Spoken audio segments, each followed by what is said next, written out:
Matt, great to see you again. Thank you for taking some time. But a lot of news coming out of Mexico since before and after the inauguration, and even more this morning. So this is very timely. Okay, well, look, good to see Glenn, as always. I should say, AMLO's Sheinbaum is in. So based on her background, campaign promises, initial statements as president, were you expecting much with her 100-point plan? Well, look, first of all, before I get into that, sometimes you have to, when vindication comes your way, grab it. And then I'm not going to be obnoxious about being right, but, how many years have I sat here and said they'd never get rid of open pit mining? Okay. I was called stupid, dumbest man maybe in mining.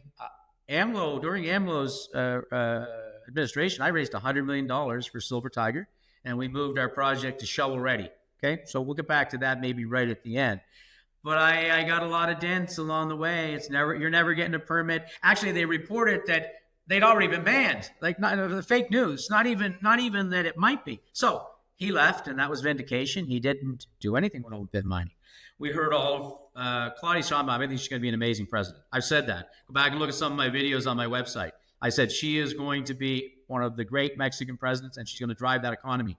I think I was right on that too. That was back in early June. That being said, all of her speeches came out that were very positive. Her inauguration speech, what was it? Foreign investment is safe. I need more foreign investment. It'll be safe. No mention of mining. But really, why I was late coming on this morning with you is we got some news out of Mexico late last night, overnight, that her new 100 points have been published. Okay? And I've been dealing, as you can see, the Mexican stocks on this news, it's out there, are starting to move, all of them. I just dealt with IROC. Why is your stock going up so much? And I advised them what it was, but I'm going to advise you. So our first 100 points in July, number 87, was really simple, something we were concerned about, felt positive, the way she was acting after, or putting her message out after the inauguration, was 87 was, in not so many words, ban open pit mining. So it was still on the list. Well, the new list, I'll send you a copy. We've been scrambling to get it here in the last couple of hours. 87 is gone. I think from my limited Spanish, it's talking about an airport or something they're going to do with the airport, but it's gone. So no mention in those 100 points of anything to do with an open pit mining ban in Mexico. That's pretty big news. And that is from what we're understanding. She delivered that in a speech. I'm going to send you those new 100 points. I'm glad we're off the list. That has also been published on the official government website. I haven't seen that yet, but I'm going to send you what we have been given that is on there. And I think that's something you may want to share with your viewers. Absolutely, it'd be interesting to see the fine print with that and any other kind of addendum, because that's a serious move away from AMLO's musings of the last couple of years. Tell me though, it's not going to change the way that you go about doing business. You're still going to be having to work on those EIAs, all over that kind of environmental impact activity.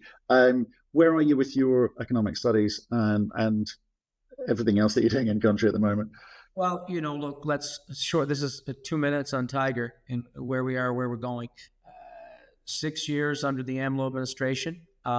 A lot of people had a lot of rocks to throw. We didn't slow down. We raised $100 million.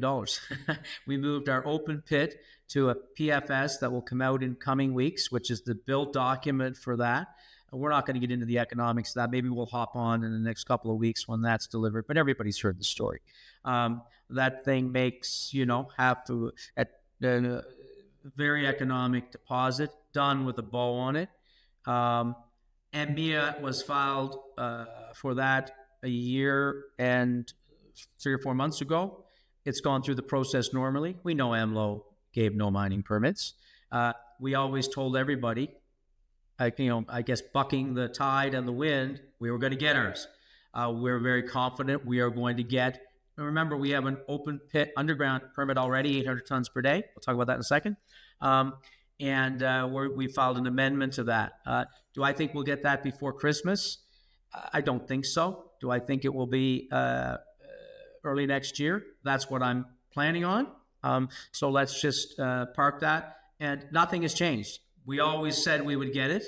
I'm saying we get it today. The facts are helping me a lot now. That headwind's gone. So PFS will be delivered in coming weeks.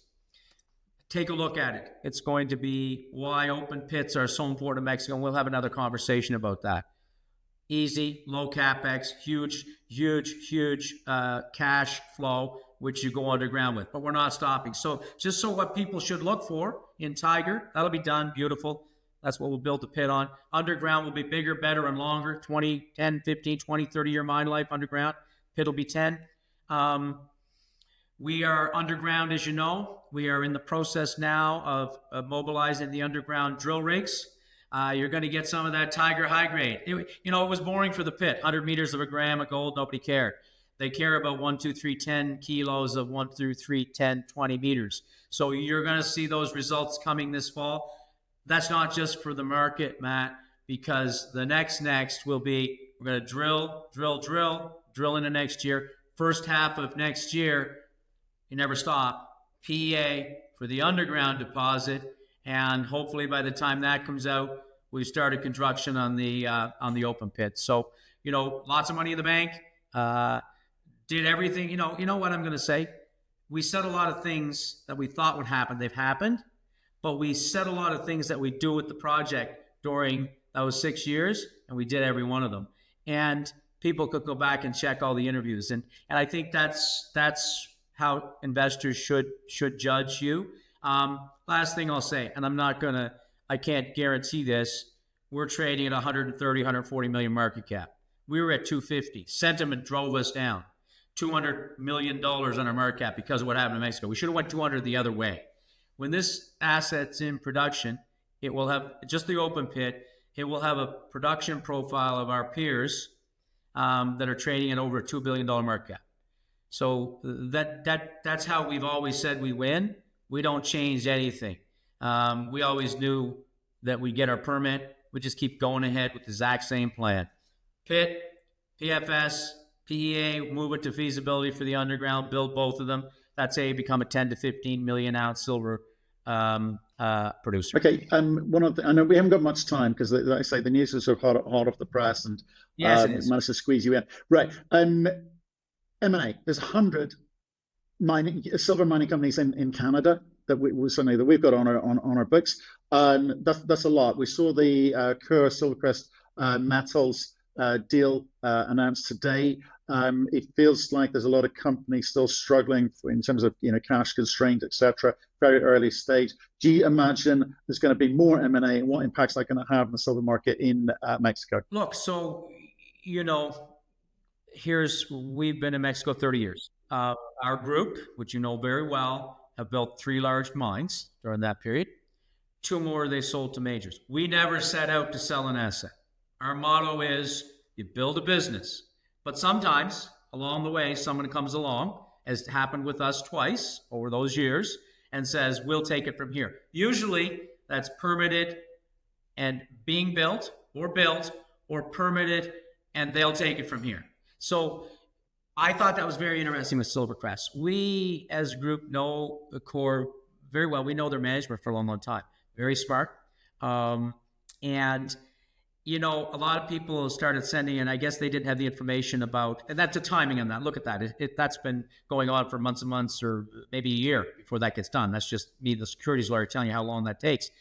Very interesting that it comes out this morning after all this change. Very interesting. So that's number one, the sentiment. And but if you looked at a company like that in that size, and this is my analysis, you asked for it, and I say, okay, Silvercrest, pay a couple of bill. It's a lot of money. It's got 5 years of production left. Don't quote me on that, but it's not much more if it's around that. Okay, that's a lot to spend for 5 years to enter a country with that kind of an investment. So I'm reading between the lines, saying, you know what?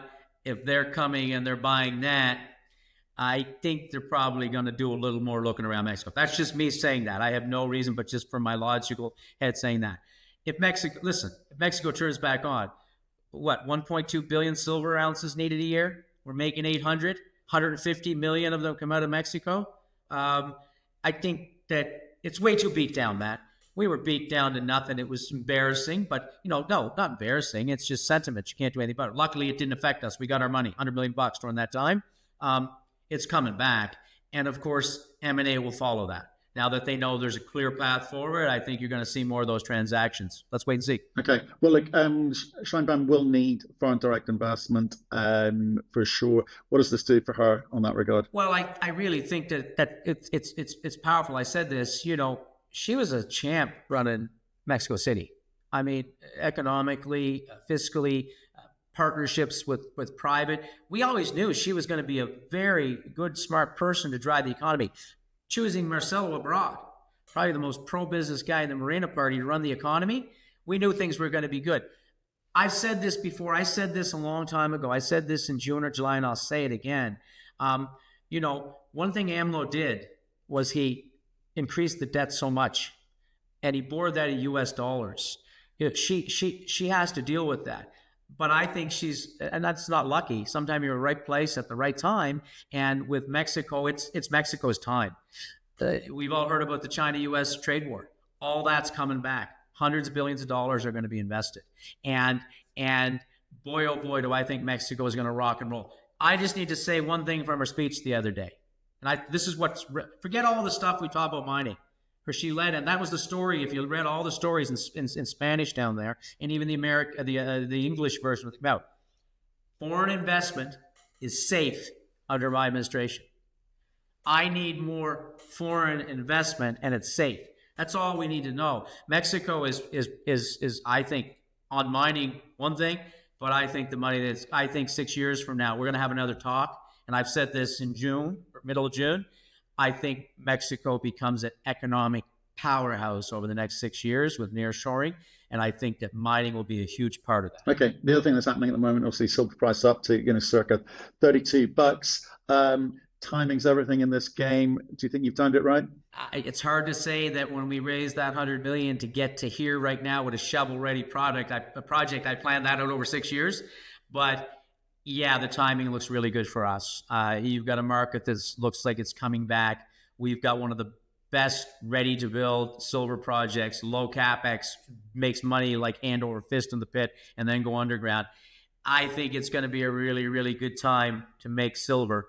And the timing's right. Glenn, I know you've got places to be and people to speak to. Your phone's been ringing off the hook, so I'm going to let you go. Appreciate your time today. Thank you. Thank you, Matt.